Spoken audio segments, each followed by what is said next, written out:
आज आपण bread pakoda recipe बनवणार आहोत. त्यासाठी इथे मी बटाटे उकडून घेतलेले आहे. 5 ते 6 बटाटे घेतलेले आहे. त्याचे पहिले सगळ्यात आधी कपडे उतरून घ्यायचे आपल्याला. सगळे कपडे काढून झाल्याच्या नंतर त्याला चांगलं कुटून घ्यायचे.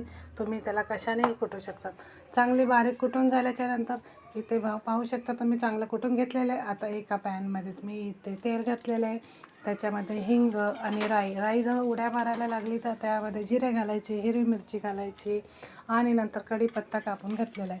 अद्रक लसूणची 1 चमचा पेस्ट घातलेली आहे. आता चांगलं साहित्य मिक्स करून घेतलेले. त्यामध्ये हळद घातलेली. आता आपण त्यामध्ये बटाटा घालून घेऊया. बटाटा घातल्यानंतर त्यांना चांगलं मिक्स करून घ्यायचं आहे. चांगल्या प्रकारे मिक्स झाल्याच्या नंतर इथे मी कोथिंबीर आणि मीठ घालून घेतलं आहे.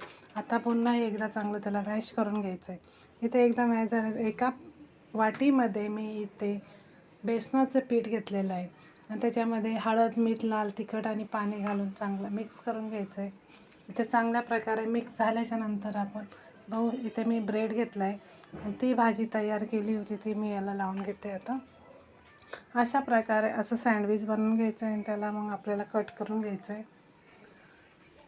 अशा सगळं 5 ते 6 मी ब्रेड असे करून घेतलेले आहे. आता मी त्याच बेसनामध्ये ते डिप करून इथे मी तेलामध्ये फ्राय करून घेणार आहे. अशा प्रकारे तुम्ही सगळे ब्रेड फ्राय करून घ्यायचे. माझी रेसिपी तुम्हाला कशी वाटली? लाईक, शेअर, कमेंट करून सांगा. सबस्क्राईब करायला विसरू नका. Bye friends.